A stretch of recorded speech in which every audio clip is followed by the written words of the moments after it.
Innalhamdulillah nahmaduhu wa nasta'inuhu wa nastaghfiruh wa na'udzu billahi min syururi anfusina wa min sayyiati a'malina. Syukran. May yahdihillahu fala mudilla lahu wa may yudlil falan tajida lahu waliyan mursyida. Asyhadu an la ilaha illallah wahdahu la syarika lah wa asyhadu anna Muhammadan abduhu wa rasuluhu la nabi wa rasul ba'dahu. Allahumma salli wa sallim wa barik ala nabiyina Muhammadin wa ala alihi wa sahbihi ajma'in. Amma ba'd. Bapak Ibu yang dimuliakan Allah SWT, calon penghuni surga semuanya, kebersyukuran adalah sebuah keniscayaan, dan salawat serta salam semoga senantiasa tercurah ke hadirat Rasulullah SAW, berikut para keluarga, sahabat, dan para pecinta risalah dan syariat beliau hingga akhir zaman. Mudah-mudahan kita yang hadir pada kesempatan pagi hari ini bisa menjadi bagian dari golongan orang-orang yang mendapatkan syafaat beliau kelak di akhirat. Amin Allah. Ini mohon izin kepada bapak-bapak, mohon maju sampai garisnya baris ini. Gak usah ikutin softnya, lurusin aja. Karena memang gedungnya miring, jadi gak usah ikut-ikutan miring. Maju aja, silakan. Biar gak nyampur sama ibu-ibunya. Silakan. Ayo tunjukkan kejantananmu. Jangan diperlihatkan tapi tunjukkan betul-betul. Silakan Pak. Nggak apa-apa maju aja. Maju. Sejajar MC ini, nggak usah ngikutin garis itu. Sejajar MC aja. Monggo maju Pak. Silakan Pak. Biar yang datang lagi nanti biar nggak terlalu penuh. Baik. Saya bersyukur diingetin sama Ustadz Adi tadi. Ternyata saya 14 tahun yang lalu pernah ke sini. Jadi waktu itu kalau nggak salah ngomongin sholat juga kalau nggak salah ya. Apa jangan-jangan materinya sama, nggak tahu juga sih.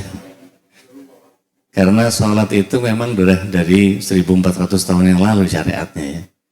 Jadi yang membedakan antara orang kafir dengan orang muslim itu sholat.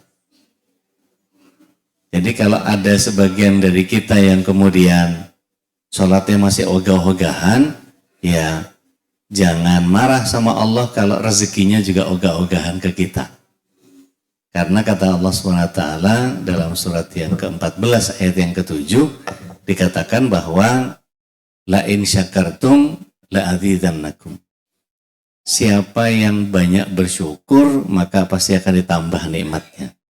Mohon maaf Bapak Ibu yang dirahmati Allah SWT, tanpa mengurangi rasa hormat saya kepada para asatidzah, para zu'ama, para hufaz, para tokoh yang tidak bisa saya sebutkan satu persatu karena nggak tahunya cuma Pak Adi doang. Kalau ada yang lain mungkin saya lupa. Ketika bicara tentang sholat itu satu-satunya ibadah yang langsung dari Allah Subhanahu wa Ta'ala. Malaikat Jibril ketika bicara tentang rukun Islam yang 5, syahadat itu dari Jibril,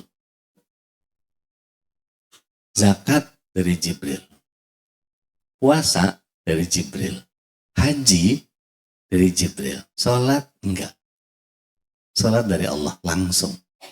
Sampai-sampai Allah Subhanahu wa Ta'ala kemudian memperjalankan Rasulullah SAW dengan momen Isra Mi'raj. Baik, ada hal yang sangat luar biasa, bagian yang kita harus pahami adalah jangan terlalu banyak mengeluh. Perbanyak bersyukur supaya Allah nambahin nikmat kita. Kita ini hidup di Indonesia ini paling pintar sama ngeluh. Karena memang Allah SWT menyatakan begitu juga. Innal insana khuliqa halu'a. Jadi memang manusia itu pada dasarnya senang berkeluh kesah. Anu ya, gini ya, ini ya, gitu ya, apalah segala macam dan terusnya. Isinya ngeluh. Nggak pernah mau belajar dari orang Jawa. Wonten mriki kathah tiyang Jawi mboten. Oh alah. Kathah nggih. Terus makaten. Kula ngendikan basa Jawi mangten nggih. Ya jangan.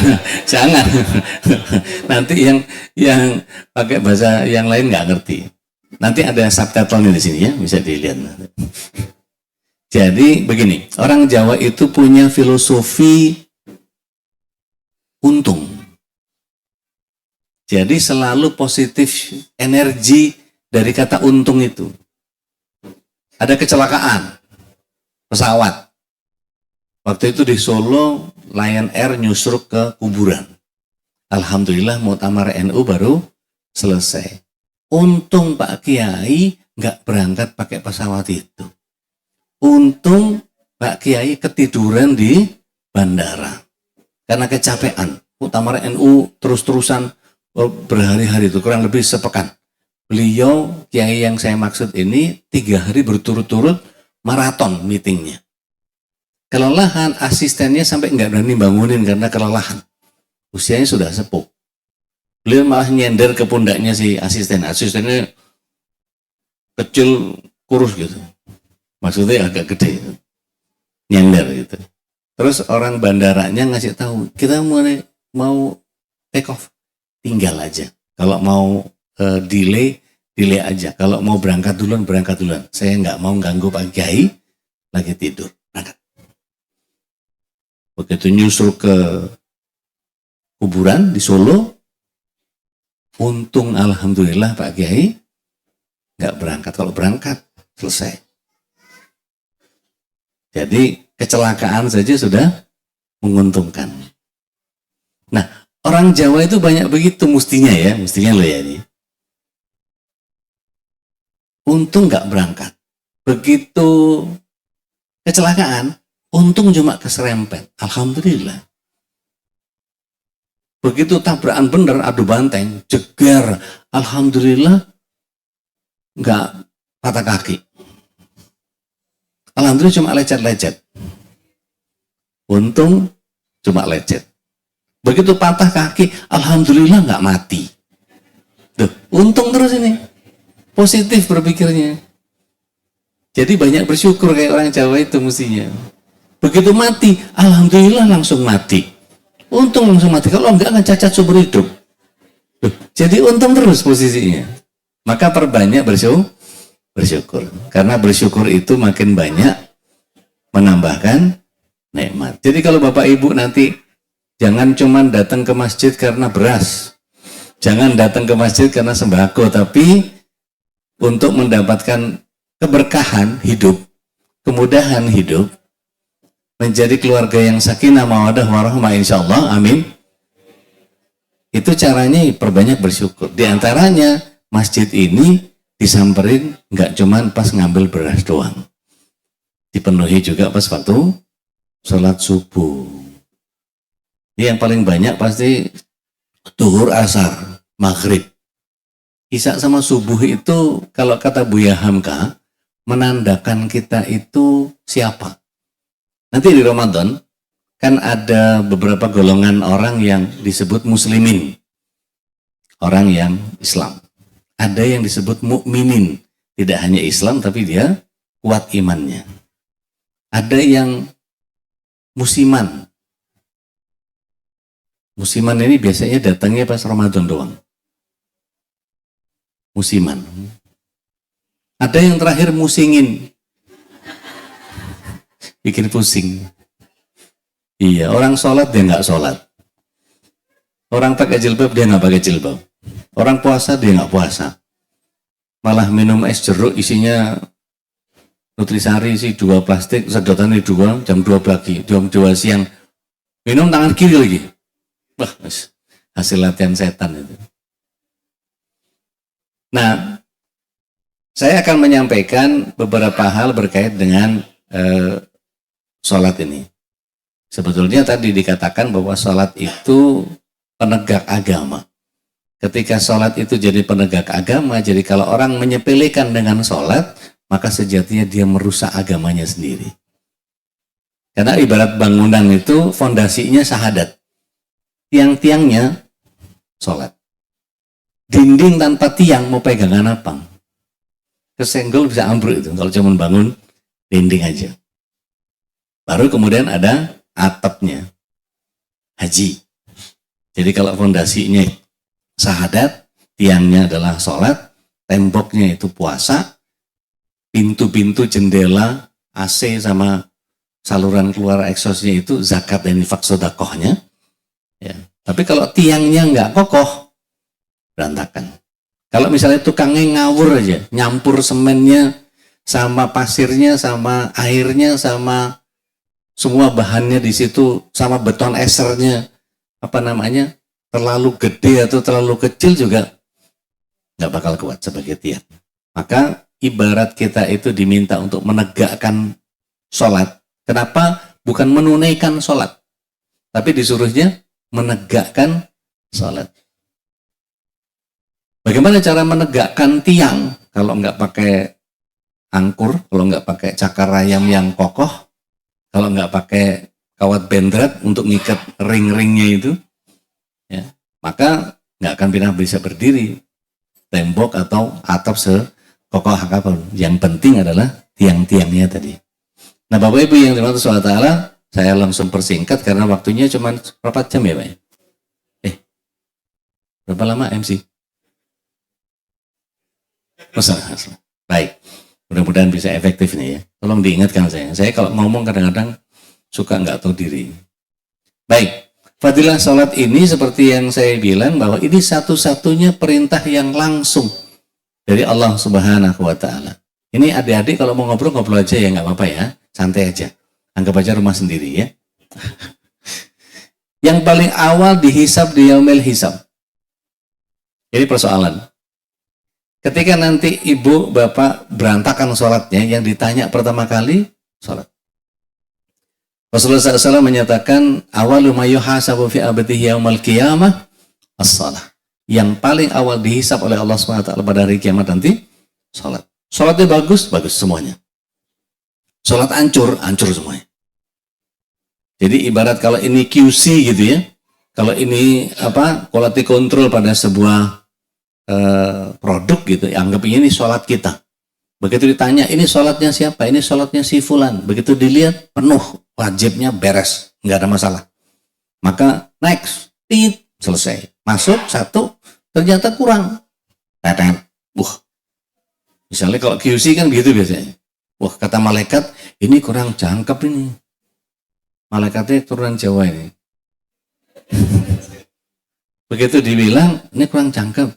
Kata Allah SWT di hadis itu, nyatakan apakah langsung Allah SWT azab dia sesuai dengan amal perbuatannya? Enggak. Allah itu rahmatnya lebih besar ketimbang azabnya. Apa kata Allah SWT? Coba cari, siapa tahu ada sholat-sholat sunnah yang dia kerjakan. Wah, itu malaikat langsung. Mana? Cari. Ternyata dia pernah sholat sunnah. Sholat sunnahnya dikumpulin, dikoret-koret. Cari, kemudian dimasukin ke sholat wajibnya. Makanya kemudian para ulama menyatakan sholat sunnah itu menambal sulam sholat wajib. Perlu kita sholat sunnah. Kalau kita datang ini dianggap sebagai masjid, mestinya ya. Datang sholat tahiyat masjid. Tapi kadang diharap berasnya nggak ada ya, sholatnya antar aja lah ya. Tadi saya lihat datang duduk enak banget, kayak nggak ada harganya nih. Padahal masjid ini kata Allah SWT, kata Rasulullah SAW, tempat yang paling mulia di atas muka bumi. Jadi kalau kita nggak punya penghormatan nanti bisa dikodok. Bahkan Rasulullah SAW ketika dalam sebuah khutbah sedang menyampaikan khutbah, kira-kira kalau khutbah boleh ngobrol nggak? Boleh interaksi nggak? Nggak. Tapi Rasulullah SAW begitu ada orang datang langsung duduk, ditegur langsung. Hal yang tersolat, laisa ya Rasulullah. Fasallu. Apakah kau sudah sholat? Belum ya Rasul. Sholat. Yang dimaksud adalah sholat tahiyat masjid. Itu sampai kayak begitunya gitu loh. Maka kalau sudah tidak menghargai Allah SWT, di mana letak kesyukuran kita? Padahal mestinya belajar dari orang Jawa tadi, Alhamdulillah. Dalam posisi yang paling rungsep sekalipun, tetap Alhamdulillah. Mestinya, gitu ya. Mudah-mudahan setelah ini kita bisa belajar dari apa yang kita pelajari pagi hari ini. Kemudian, kalau istilah susahnya, Sholat itu adalah metode relaksasi yang holistik. Nggak usah dibaca ya, susah soal bahasanya. Nutrisi otak kita itu ternyata bisa dengan wudhu.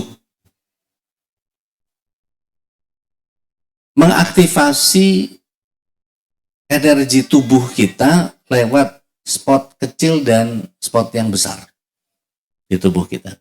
Kemudian ada produksi hormon endorfin dari sinyal sensor yang ada di saraf-saraf kita. Dan kemudian pita suara kita itu bisa mengaktifkan bioelektromagnetik. Mulai susah istilahnya. Baik, saya coba jelaskan satu persatu dan disebut sebagai cara ibadah paling lengkap. Kemarin saya sudah sampaikan ke Pak Adi bahwa saya hanya sampai ke slide yang ke-18 karena yang lain sudah mulai menyinggung agama lain. Baik, satu-satunya perintah langsung karena memang rukun Islam yang 5 tadi seperti yang saya sampaikan bahwa semua diketahui oleh Rasulullah SAW lewat Jibril alaihissalam kecuali sholat. Gitu. Nah, semua Nabi sholat hanya berbeda syariatnya. Dari mulai Nabi Adam sholat. Cuman syariatnya tidak seperti Rasulullah SAW 5 waktu. Nabi Ibrahim juga sholat. Nabi Isa yang dibilang Yesus, yang dipertuhankan sama orang Kristen itu, juga sholat. Cuman kebanyakan rukuk dan sujud saja. Ya. Tidak berdiri. Kadang-kadang malah cuma sendeku. Sendeku itu berlutut. Jadi lututnya diletakkan di tanah, kemudian badannya berdiri. Makanya kalau di gereja-gereja itu ada suka tempat dengkul. Di gereja-gereja ada tempat dengkul, jadi dengkulnya taruh situ, kemudian mereka berdoa. Kalau mereka berdoa biasanya yang kerem. Kalau kita, Rasulullah SAW ngajarin kita menengadah. Kemana? Ke Allah. Jadi mau ngadep kemana, mau ngadep ke sana, mau ngadep ke kiblat, nggak penting. Karena kiblat doa itu Allah. Kiblat sholat baru ke Ka'bah. Gitu. Jadi bedakan antara kiblat sholat sama kiblat doa. Nah kemudian semua Nabi sholat cuma berbeda syariat sampai disempurnakan pada saat Rasulullah SAW Mi'raj. Nggak apa-apa, Pak, biarin. Namanya anak-anak. Kita dulu lebih parah dari itu kan. Ada yang naik pohon jambu jatuh nggak bisa napas. Lama baru. Ya kalau jatuh ke banting itu kan blek-blek. Saya ingat banget waktu kecil segini-gini nih. Lagi betik-betiknya. You know what the meaning of betik?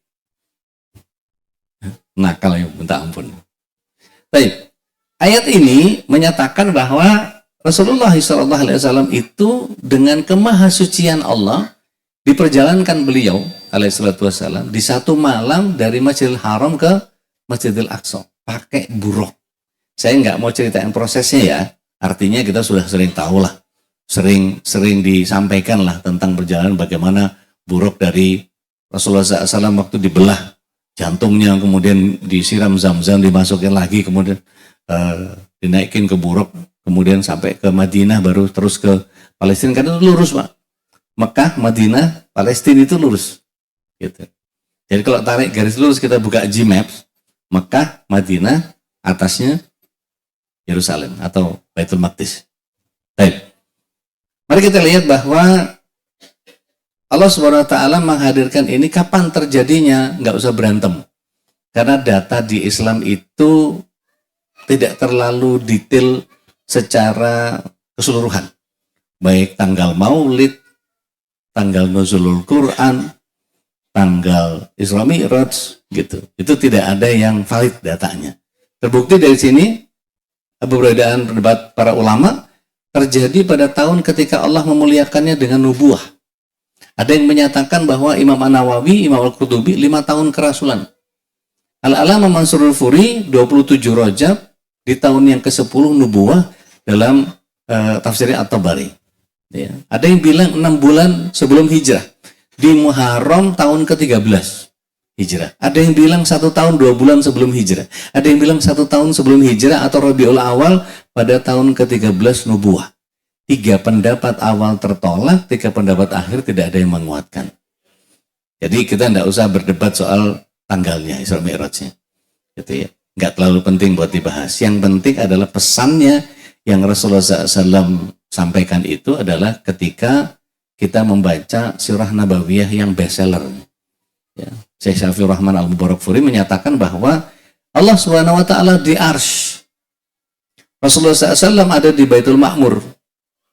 Baitul Ma'mur itu bukan yang di Grand Prima Bintara, bukan, itu masjid. Namanya aja Baitul Ma'mur. Ya. Kemudian dari Sidratul Muntaha yang ada di bawahnya, kita perlu tahu bahwa Rasulullah SAW ternyata di petala langit yang ke-7 ketemu Nabi Ibrahim. Di petala langit yang ke-6 ketemu Nabi Musa. Di petala langit yang ke-5 ketemu Nabi Harun alaihissalam. Di petala langit yang ke-4 ketemu Nabi Idris. Di petala langit yang ke-3 ketemu Nabi Yusuf, si ganteng tea. Petala langit yang kedua Nabi Yahya dan Nabi Isa alaihissalam. Kemudian yang langit pertama ketemu Nabi Adam alaihissalam. Beliau berangkat itu dari Masjidil Aqsa. Sempat menjadi imam para nabi yang 250.000. Banyak amat Ustaz. Iya. Yang wajib kita ketahui cuma 25. Itu aja nggak semua kita hafal kan ya. Apalagi mempelajari apa yang terjadi pada mereka. Jadi kita hafalnya, anak-anak ada yang hafal nggak? 25 nabi. Iya, ibu-ibunya apa tiru-tiru anaknya biasanya. Adam, Idris, Nuh, Hud, Saleh, terus malah nggak hafal. Ya udah nggak apa-apa lah, bukan saatnya untuk tebak-tebakan kan ya. Hadiahnya sama soalnya dapat beras semua nanti.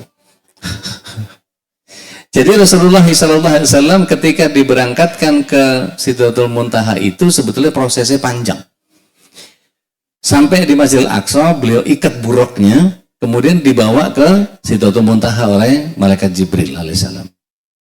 Kemudian Malaikat Jibril alaihissalam pamit kepada Rasulullah SAW. Ya Rasulullah, saya tidak punya kemuliaan sepertimu. Silahkan bersirobok pandang langsung dengan Allah Subhanahu wa Ta'ala.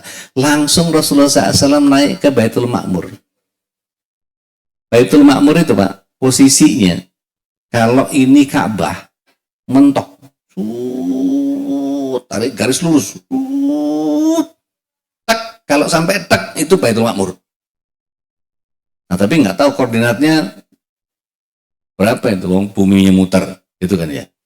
Terus nggak usah dipikirin lah. Kadang-kadang ada bagian iman yang kadang-kadang kita ya aja udahlah. Gitu, datanya ada. Gitu. Maka kemudian ketika sampai di Baitul Ma'mur, Rasulullah SAW terjadi melihat cahaya yang menyilaukan dalam kitab Dardir. Jaraknya 40 hijab, yang satu hijabnya jauhnya antara bumi dan langit. Masya Allah.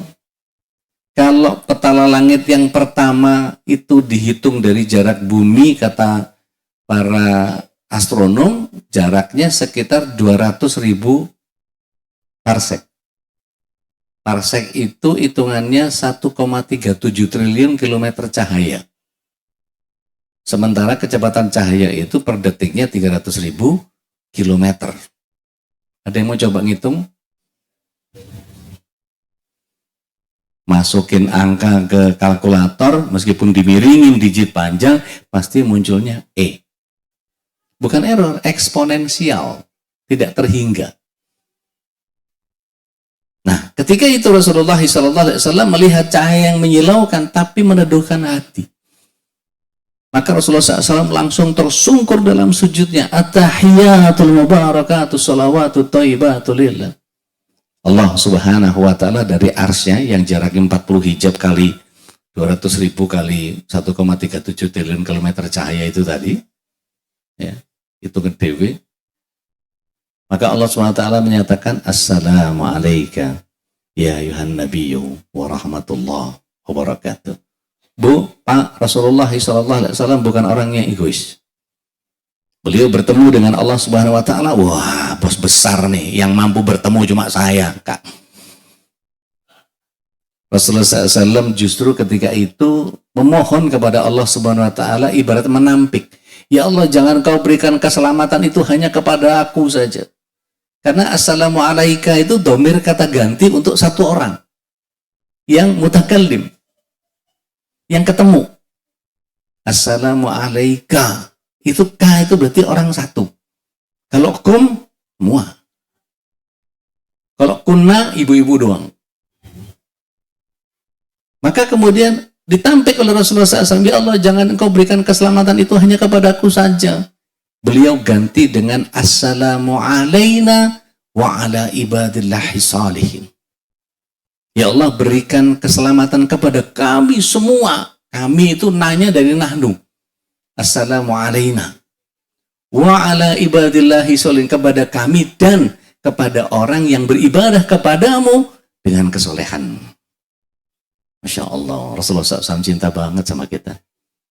Bapak Ibu yang dirahmati Allah SWT, calon penghuni surga semuanya. Saat ini ada nggak orang yang sholat subuh? Saya ulang. Jadi kok kayak nggak ada orang ini. Ada nggak saat ini orang yang sholat subuh? Hah? Di Saudi? Di Saudi? Nah, memang beda 4 jam gitu sama dia. Sholat subuh sana. Berarti ada yang sholat duhur dong di belahan bumi yang lain.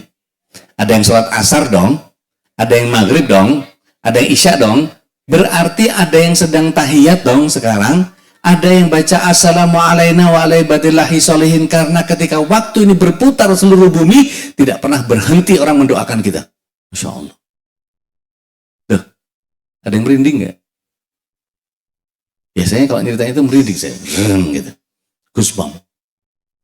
Karena apa? Bayangkan tidak ada agama selain Islam yang orangnya saling mendoakan meskipun nggak kenal. Duh, kita waktu tahiyat itu, tahiyat awal atau tahiyat akhir. Sekarang ada yang tahiyat awal, tahiyat akhir? Ada. Di 5 tempat itu tadi. Ada yang sholat sunnah sekarang? Ada. Tempat lain ada yang duha ini. Tempat lain ada yang tahajud. Ada terus ini. Assalamualaikum warahmatullahi wabarakatuh. Assalamualaikum warahmatullahi wabarakatuh. Itu terus. Seluruh doa datang kepada Allah dan Allah memberikan ketentraman kepada kita. Alhamdulillah. Masya Allah. Maka kalau kita nggak syukuri, kebangetan. Begitu dikatakan bahwa Assalamualaikum warahmatullahi wabarakatuh. Kemudian Rasulullah SAW langsung dalam sujud ini. Asyhadu an la ilaha illallah, langsung disamber sama Allah SWT. Wa asyhadu anna Muhammadan abduhu wa rasuluh. Baru kemudian penduduk langit yang ada di bawahnya arsy. Ketika Allah di arsy, pendukung hamalatal arsy, para pendukung arsy itu ada 8 dan malaikat yang ada di bawahnya. Itu mengucapkan Allahumma salli ala Muhammad. Apa kata Rasulullah SAW ketika mendengarkan sholawat sebegitu banyak dari puluhan ribu malaikat yang kemudian menyebutkan beliau Allahumma salli ala Muhammad. Beliau katakan wa ala ali Muhammad. Dengan bahasa nampik yang beliau ini orang yang sangat cinta kepada kita. Beliau tampik itu dengan ucapan apa? Jangan engkau berikan sholawat itu hanya kepadaku saja, tapi juga kepada wa ala ali Muhammad dan juga kepada keluarganya Muhammad. Bapak Ibu yang dirahmati Allah SWT, innamal mu'minuna ikhwah. Setiap orang yang beriman itu saudara kita yang disebut terus sama Rasulullah SAW. Dan tidak berhenti 5 tempat di mana mereka melakukan sholat, baik duha yang dilakukan atau tahajud yang dilakukan. Pasti menyebut wa ala ali Muhammad. Disambut itu sampai sholawat Ibrahimiyah yang biasa kita baca di waktu sholat kan. Kama sholaita ala Ibrahim, kama barakta ala Ibrahim. Dan itu terus berlaku setiap waktu. Masya Allah. Maka ketika ini yang dihadirkan oleh Rasulullah SAW, awalnya Rasulullah SAW diperintah 50 kali. Begitu turun ketemu Nabi Musa, gimana? Ketemu sama Allah, disuruh perintah sholat. Berapa banyak? 50. Minta sama Allah, korting. Maka sama senior mana berani ya? Naik beliau. Ya Allah, kebanyakan kayaknya 50. Nabi Musa bilang, loh, Nabi Musa itu berapa tahun dakwahnya? 800 tahun. Ada yang menyebut 870 tahun. Jamaahnya cuma 27. Banyak kan jamaahnya Azumar. Tapi datangnya bukan karena beras saja kan ini kan? Kita lihat besok subuh. Masih datang nggak? Enggak usah rumahnya jauh ya, sekarang mulai wis.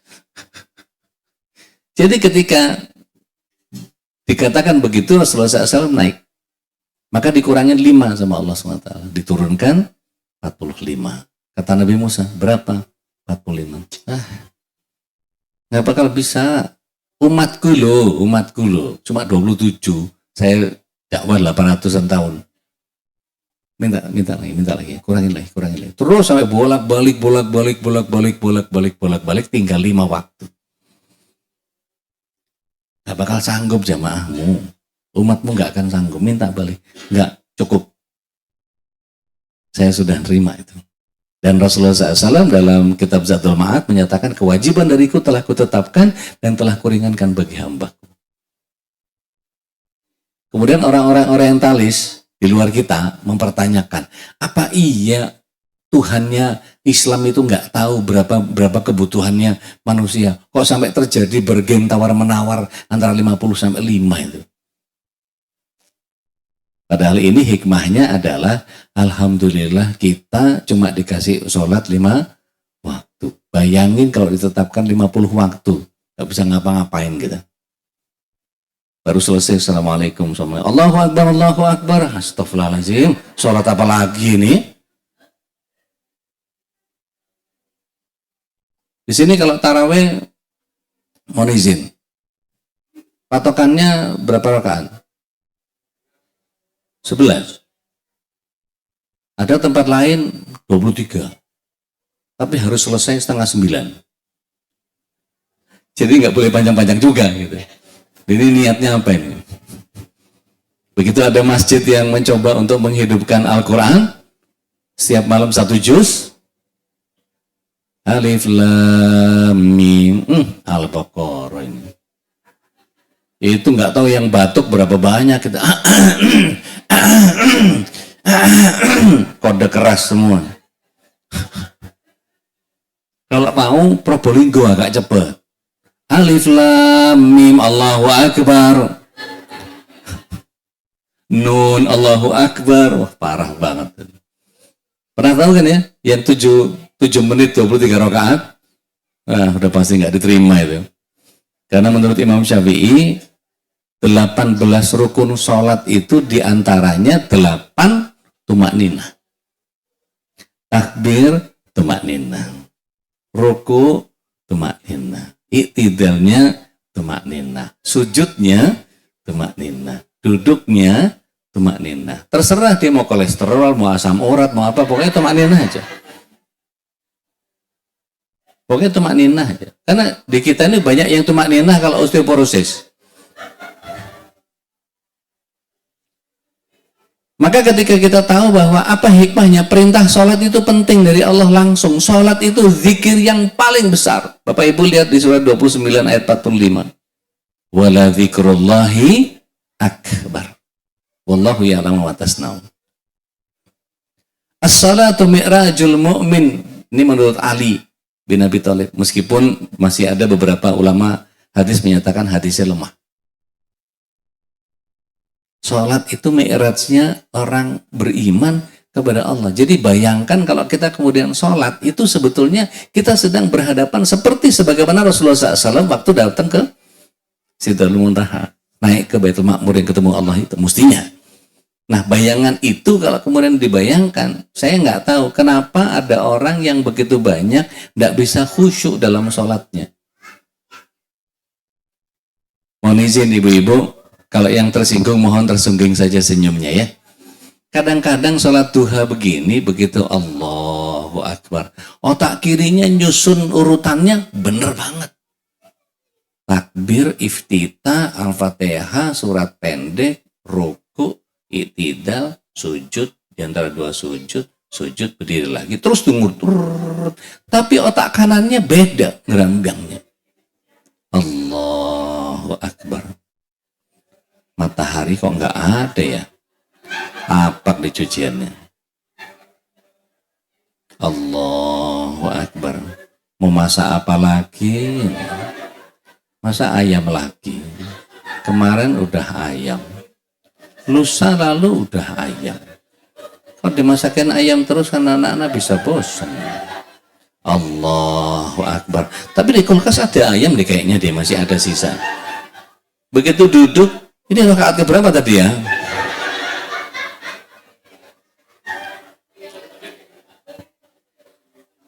Iya kan? Saya suruh tersungging malah cekikian. Istighfar. Istighfarnya ibu-ibu itu kadang-kadang kalau disuruh istighfar kekencengan. Astagfirullahaladzim. Kekencengan, Bu. Istighfar itu pelan aja, nyaris tak terdengar. Astagfirullahaladzim. Maka sholat itu dikatakan di surat 29 ayat 45, dia inna sholata tanha anil fahsya wal munkar wala dzikrullahi akbar. Dan sholat itu kunci amalan seperti yang tadi saya sampaikan. Yang paling awal dihisab. Kalau baik sholatnya, baik semuanya. Hancur sholatnya, hancur semuanya. Nggak percaya? Coba aja. Coba aja. Banyak orang yang nyesel ketika mati itu terus kemudian melihat bahwa apa yang terjadi sesungguhnya, oh iya, azabnya Allah benar-benar ada. Tapi ini keyakinan yang terlambat. Coba baca At-Takatsur. Alhaakumut takatsur hatta zurtumul maqabir kalla sawfa ta'lamuna thumma kalla sawfa ta'lamun kalla law ta'lamuna ilmal yakin la tarawunnal jahim. Dia melihat langsung jahim. Thumma la tarawunnaha ainal yakin. Baru yakin ngelihat dengan mata kepala sendiri. Oh iya, yakin saya sekarang. Telat. Waktu di dunia nggak mau sholat. Ya kalau mau itu, monggo, silahkan. Yang penting saya sudah ngasih tahu. Ya Allah, udah saya kasih tahu lo ya. Serah, kalau habis ini nggak mau rajin juga, serah. Maka bagian yang harus kita kemudian fahami bahwa kenapa orang menjadi sulit untuk khusyuk itu biasanya nggak punya bayangan bahwa apa yang sedang terjadi itu adalah bagian yang mohon izin. Dulu ada waktu SMP, SMA gitu, ada yang jadi kembang sekolah nggak? Kembang kampus ada? Ada apa kembang pasir? Tai kucing dong. Itu kalau kita merasa cantik, lewat di gerombolan cowok-cowok itu langsung, kayak gue pasti diliatin deh, kayaknya itu kayak kikuk sendiri, salah tingkah sendiri gitu Bu. Begitu lewat tuh kayak, pasti gue itu langsung kayak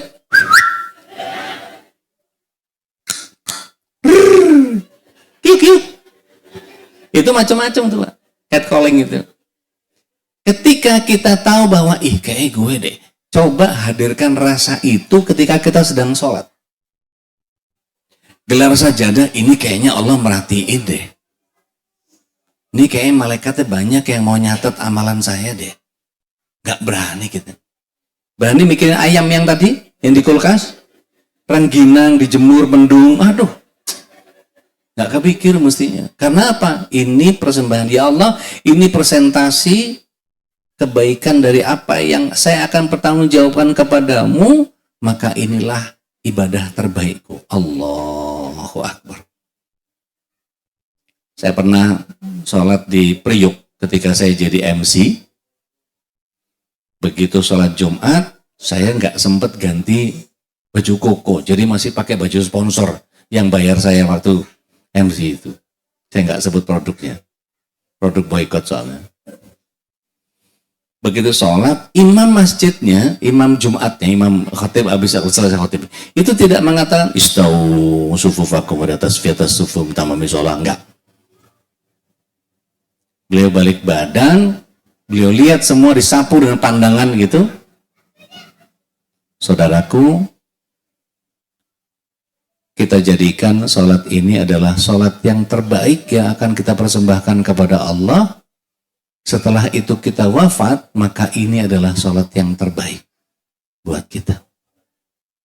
Lurus dan rapatkan shaf. Waduh, itu baru dengar Al-Fatihah saja, nangis. Tadi waktu MC ngajakin baca Al-Fatihah, anteng-anteng aja. Alhamdulillahirrahmanirrahim, ar-Rahmanir-Rahim. Ya kan, dia kan, tapi ketika baca Al-Fatihah itu, Masya Allah.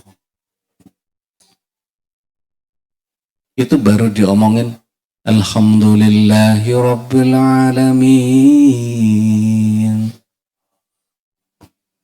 Ar-Rahmanir-Rahim. Maliki Yaumiddin. Itu bahkan sudah mulai banyak yang terisak-isak. Kenapa? Ini sholat terakhir, utangnya belum bayar. Bini masih marah, anak masih ngambek. Ini habis Jumatan kelamaan sama majikan dimarahin dan seterusnya. Tapi harus berurusan dengan Allah langsung, meninggalkan semua urusan dunia. Dan itu menjadi sholat yang paling khusyuk di antara sekian banyak orang. Kenapa sulit buat kita? Mohon izin Bapak Ibu yang dirahmati Allah SWT, calon penghuni surga semuanya. Lihat surat yang kedua, ayat yang ke-45, ayat yang 46. Di sini HP-nya ada yang mau dibawa ke surga nggak? Biasanya isinya kan Al-Quran itu. Kalau ada yang mau buka, monggo silahkan. Tapi percuma di surga nggak ada sinyal. Paling nggak buat bekal aja lah, mumpung kita masih di dunia. Surat yang kedua ayat 45 itu dinyatakan oleh Allah SWT. A'udzubillahi minasyaitonir rajim, wasta'inu bis-sabri was-shalah.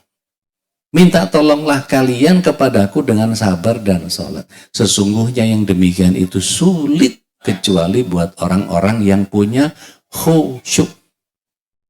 Ma makna khusyuk? Di ayat 46-nya lihat. Khusyuk itu adalah orang yang alladzina mulaku rabbihim. Dia sadar betul bahwa Allah memperhatikan dia. Jadi khusyuk itu ihsan. Salat saya ini pasti dilihat oleh Allah Subhanahu wa taala, malaikatnya pasti mencatat saya, maka ini seperti kalau bikin film one take oke, nggak boleh ada keliru. Kita masih ingat nggak dulu waktu kecil kelas berapa? Kelas 3, kelas 4 belajar sholat yang disuruh bunyiin semua itu. Rukuk suruh bunyiin, sujud suruh bunyiin. Ada gurunya soalnya yang suruh. Baca keras biar nggak salah maksudnya. Karena ada yang baca Al-Fatihahnya am-amta alaihim. Masih ada anak-anak sekarang? Am-amta Siratal ladzina am'amta alaihim. Masih ada gitu? Nggak ngaji itu. Susah banget soal misalnya an'amta alaihim. Ya, am'amta alaihim, cepet aja. Begitu kita merasa bahwa sedang disaksikan oleh Allah SWT, sedang dicatat oleh malaikat, nggak berani keliru kita. Maka itu pasti nggak sadar kita tiba-tiba meneteskan air mata. Dan air mata itu akan bersaksi kepada Allah SWT. Ya Allah, aku ini air mata saksi si fulan pernah mentobati kesalahan-kesalahannya, menyesali kesalahan-kesalahan yang dia lakukan. Aku bersaksi karena aku air matanya.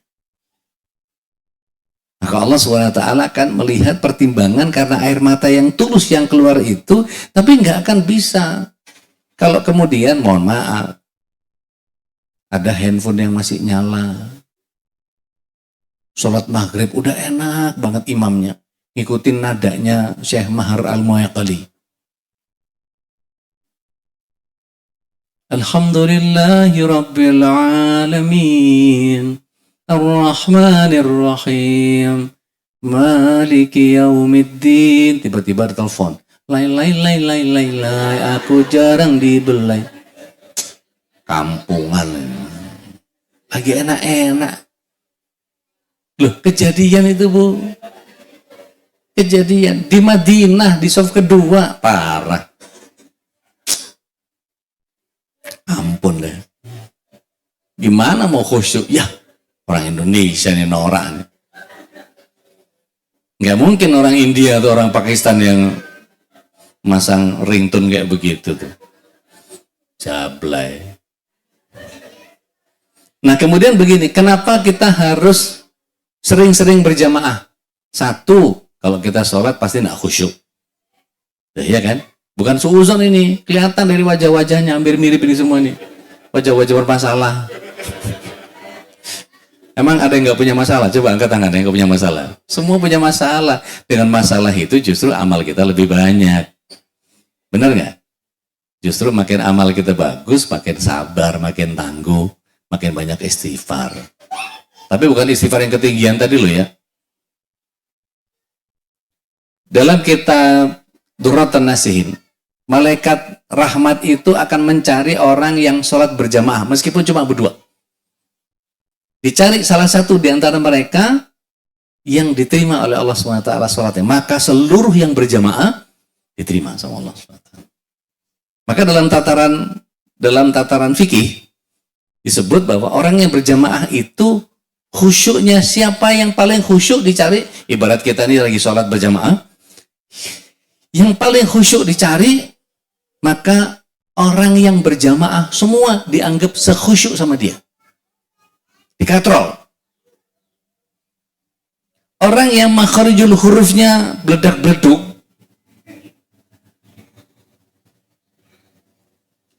wonten tiyang mau kiri mboten mriki. Betul-betul nggih. Itu kadang-kadang ngal-Fatihah, Pak, bukan Al-Fatihah. Ngalhamdulillah ngirokim ngalamin opo? Lambemu. Apalagi tajwidnya, Pak. Kha, so. Kan kalau belajar makharijul huruf yang benar bukan memonyongkan bibir, tapi menjatuhkan rahang. Ihdinas siratal mustaqim. Jadi nggak ada sirat, nggak ada. Khusus ibu-ibu pas monyong itu pas pakai jilbabnya aja. Kan pakai jilbab gitu kan? Kalau pas ngaji jangan. Baik.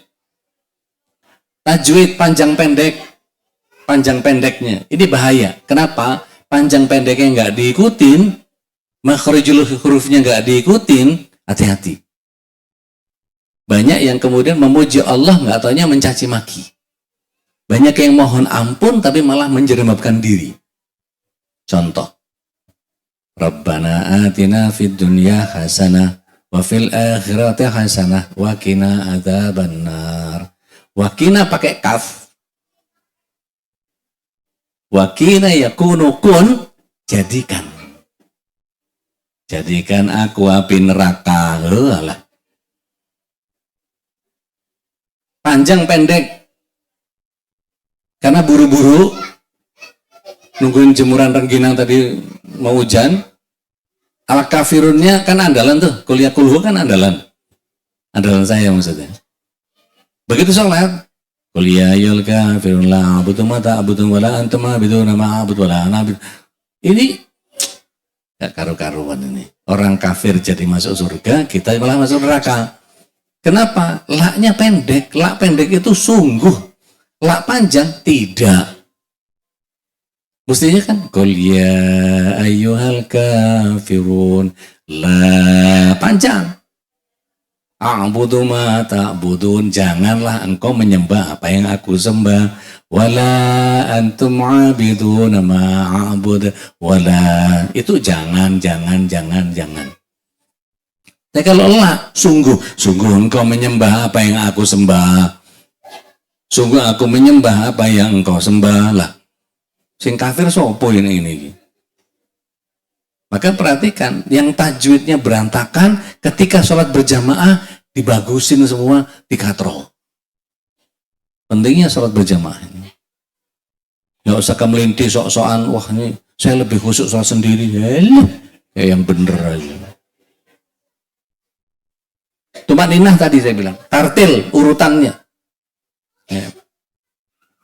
Tertib. Tertib itu tangan ya, letaknya di mana, hadisnya siapa tahu kita, meletakkannya di mana kita tahu, megangnya lutut bukan tulang kering. Sujud sikunya nggak boleh nempel. Ketika sujud kaki belakangnya harus nempel, dan seterusnya dan seterusnya dan seterusnya. Maka ketika semua sudah diperbaiki sampai yang paling bagus, udah paling keren, udah dikatrol semua, baru kemudian dikalikan 27. Belum selesai. Dikalikan banyaknya orang. Jadi kalau ini ada 40 orang, yang bagus-bagus tadi dikali 27 kali 40 orang. Kalau di Masjid Nabawi, tambahin kali 1000. Di Masjidil Haram Mekah, tambahin 100.000. Kalau diterima sholatnya. Iya kan? Jangan mentang-mentang begitu, wah saya udah umroh, saya udah sholat di sana. Jadi sekarang udah masih banyak depositnya, saya nggak usah sholat. Lu gondolmu. Itu mati Allah bisa ngutang sama dia itu. Ya kalau diterima, kalau enggak. Itu yang jadi masalah. Wudhunya iya kalau benar, kalau enggak. Dan seterusnya. Maka hati-hati dengan itu. Bapak Ibu yang Allah SWT, udah habis ya waktunya? Udah habis kan? 10.30 kan? Udah habis. Kan belum tanya jawab.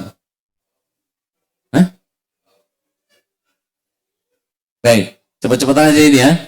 Kenapa orang kalau bela diri itu selalu nyari gerojokan? Tahu gerojokan Pak? Curug. Air terjun, pancuran. Guys, metu kampungane. Pokoknya berusaha untuk itu. Ada pernah dengar cerita karateka atau taekwondoin ke pantai, latihan di pantai gitu? Pernah? Pakai kolam renang, mukul-mukul air segala macam, ada yang begitu? Kenapa? Rupanya air kita ini, H2O ini, kalau kita wudhu Pak, ada toharoh itu ternyata untuk nutrisi otak kita. Benturan partikel air itu ternyata memisahkan hidrogen menjauh dari gravitasi. Sehingga oksida negatifnya ini menjadi nutrisi terbaik untuk otak kita. Masya Allah, pantesan kalau ngantuk disuruh wudhu. Wudhu itu ternyata benturan airnya itu yang kita butuhkan. Begitu kehirup, mata kita langsung seger itu. Karena otaknya fresh, keisi sama oksigen.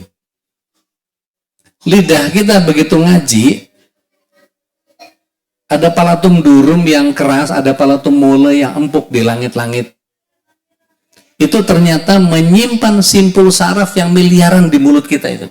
Sementara gerakan ketika kita ngaji, kita baca Quran, kita tilawah, kita zikir, pakai bahasa Arab. Kenapa harus pakai bahasa Arab? Ternyata cuma bahasa Arab yang punya pengaruh terhadap tubuh kita. Kenapa berbeda dengan orang Arab biasa, orang-orang Arab gunung yang jualan susu onta, yang seret-seret apa orang-orang Badui? Kok beda? Iya, mereka nggak ngaji. Arabnya Arab kampung. Bukan Arab-Arab fushah yang dipelajari. Apa yang terjadi? Ternyata tekanan lidah kita, ini gambar lidah ya Pak. Yang paling bawah kiri itu ya. Yang kayak apa? Itu perbesaran 400 kali. Jangan nanya itu kuning-kuningnya bekas telur kapan ya. Apa yang terjadi? Lidah kita ketika kita mengucapkan lafaz Al-Fatihah, lafaz semua surat-surat yang ada dalam Al-Quran itu gerakan lidah, nempel ke sana, nempel sini, kedorong sana, ada ain, ada gha, ada kha, ada macam-macam segala macam itu, maka kemudian terstimulir menjadi bagian yang kemudian mendorong atau menekan, memberikan stimulation pressure, menekan titik-titik simpul saraf kita, mengirimkan sinyal ke batang otak nomor 5, nomor 9, nomor 10, ke pineal. Di atas sebelah kanan ada pineal gland, ada pituitary gland. Menyebabkan hormonal efek yaitu endorfin. Endorfin itu kalau dari luar namanya morfin. Efeknya tenang, menyenangkan, membahagiakan. Belum lagi ketambahan dopamin di frontal cortex. Jadi membuat kita menjadi bahagia. Oh pantas abis sholat itu kok kayak maknyes. Oh pantas abis baca Quran rasanya kok adem. Oh pantas begitu zikiran kok rasanya tenang, menyenangkan. Rupanya ini efeknya secara fisik. Suara kita, pita suara itu ternyata diteliti oleh beberapa peneliti, yaitu diantaranya Mas Ruki Muhammad Santoso, ya, beliau peneliti, beliau mengatakan bahwa setiap hijaiyah itu ternyata punya pengaruh terhadap tubuh kita. Dan kalau dihitung, huruf hijaiyah ada berapa? Ada guru tahsin di sini? Ada berapa? 28. Organ tubuh kita itu 28, Mbak. Jadi begitu menyebut ain dengan makharijul huruf yang tepat, dengan tajwid yang tepat. Alhamdulillahi rabbil alamin. Maka ginjal kita disentuh dengan bioelektromagnetik tadi karena sefrekuensi. Disebutkan dalam penelitiannya bahwa ain untuk ginjal, gha untuk paru-paru, kha untuk jantung, dan seterusnya, dan seterusnya, dan seterusnya. Maka kalau ada orang suka sakit-sakitan, cek ngajinya kapan terakhir. Seberapa sering dia kemudian baca Quran. Jangan cuman sekedar masuk ke bulan Ramadan, khatam. Begitu masuk ke Syawal, kembali ke asal. Terusin. Rasulullah SAW menyatakan bahwa ayyul a'mal ahabba ilallah. Amalan yang paling dicintai oleh Allah SWT, adwamuha wangkil. Adwamuha wa'ingkal. Yang dawam, meskipun cuma sedikit. Baca Quran aja. Kira-kira saya tanya nih, Bapak Ibu, kalau ada orang surga, ciri-cirinya kira-kira baca Quran enggak? Berapa lembar sehari kira-kira ciri orang surga? Pantas nggak kita masuk surga kalau kayak begitu tuh? Taib, waktunya udah habis. Ini spot minor, spot mayor. Jadi tangan kita ini, jari-jari kita ini ada spot minornya di tiap jari, Pak. Jari-jari ini ada spot minor. Yang persendian besar, ini spot mayor. Jika distimulir, maka yang terjadi adalah ya, spot mayornya. Ya. Perhatikan dalam surat 5 ayat 6. Allah SWT memerintahkan basuhlah, bukan guyurlah.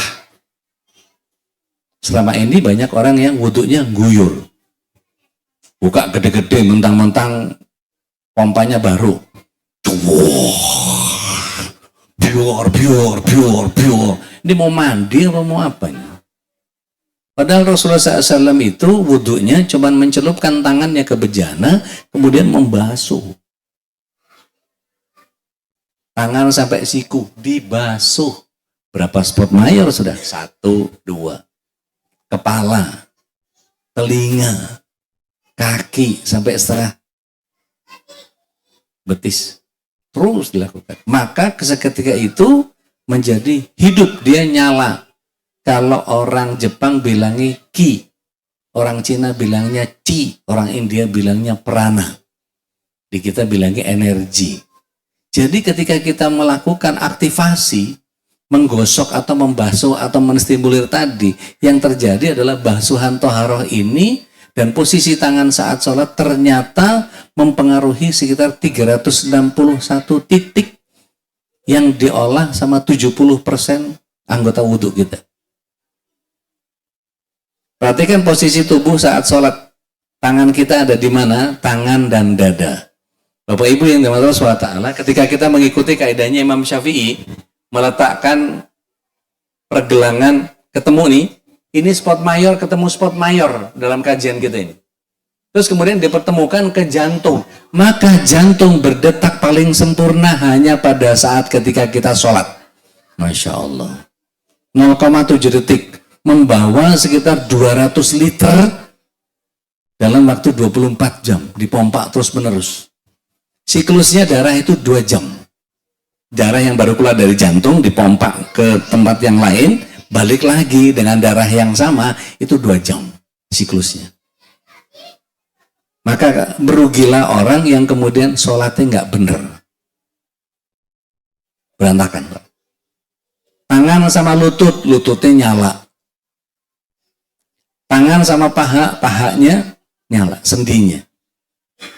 Tumit dan panggul, tumitnya tadi sudah diaktifkan waktu wudhu.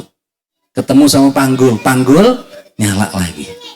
Seluruh tubuh kita itu Masya Allah. Tahiyat akhir, tumit yang kiri didudukin sama pinggul kita. Pinggulnya turun ke bawah. Tahiyat akhir. Salat yang 3 dan 4. Apa yang terjadi? Perineum kita antara kubul dan dubur itu diaktifkan. Sehingga cek kalau ada orang kendala prostat apa segala macam, coba cek salatnya. Ini bicara medis, Pak. Kalau kita ruku, menurut Pak Dr. Sagiran, SPBD, Master Kesehatan, beliau itu iseng alat saturasi itu kenapa harus ditelunjuk atau jari tengah. Beliau iseng taruh di telunjuk kaki.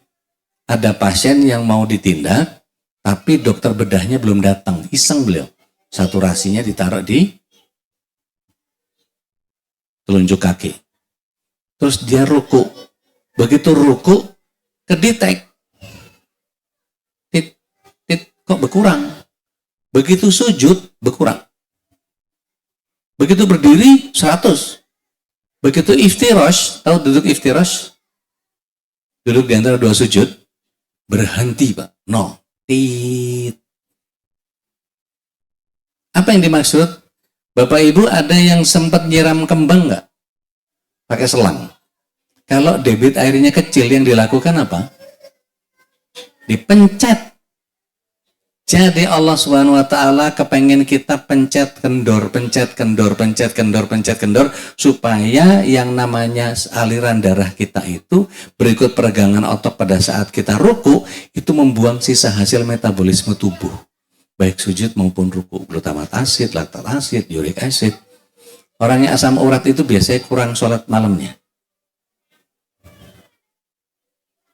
Udah 18 kan, Pak? Pas 37, lewat 7 menit. Hadanallahu wa iyyakum ajma'in. Aku lu qauli hadza astaghfirullah li wa lakum. Billahi wasabil haq akhirat da'wana alhamdulillahirabbil alamin. Tanya jawabnya jangan susah-susah nanya. Monggo, silakan. Ada?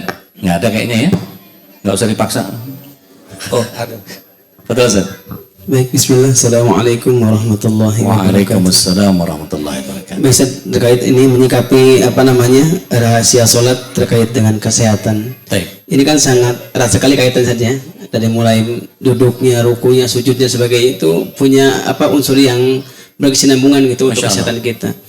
Tapi kadang-kadang banyak orang yang sholatnya masih tapi penyakitnya makin parah gitu. Apakah mungkin gerakan sholatnya kurang pas atau memang ada unsur niatnya yang kurang pas gitu, Ustaz? Ini kan jadi pertanyaan kita juga.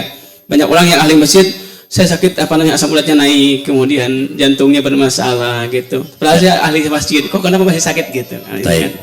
Bismillah, wassalatu wassalamu ala Rasulillah. Ustaz, jazakumullah khair. Wa kadzalik barakallahu fiik. Banyak faktor yang terjadi pada seseorang.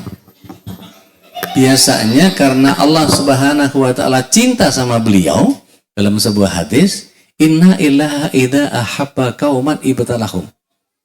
Faman radiya falahu ridha, wa man sakhita falahu sukh. Sungguh ketika Allah SWT cinta pada seorang hamba atau sebuah kaum, maka Allah berikan musibah kepada dia. Kalau dia ridho, Allah ridho. Kalau dia marah, Allah lebih marah dari dia. Orang sakit itu bukan hanya masalah sholatnya yang dicek, bacaan Al-Qur'annya juga dicek. Makanannya juga dicek. Orang berangkat ke satu tujuan, Bu, mohon izin, ganggu ngobrolnya sebentar boleh? Ketika orang berangkat ke suatu tempat, nggak pakai berdoa sama yang berdoa sama-sama nyampe nggak? Yang penuh keberkahan mana hidupnya? Yang berdoa. Sama kayak orang sholat, makanannya ngawur sama makanannya dijaga, beda nggak? Beda. Para pelaku riba, mohon maaf nih, dikabul nggak sama Allah SWT doanya? Enggak. Jadi percuma jenggang-jengking, tunggang-tungging kalau masih dia menjadi pelaku riba. Atau kerjanya pakai nyogok. Gitu.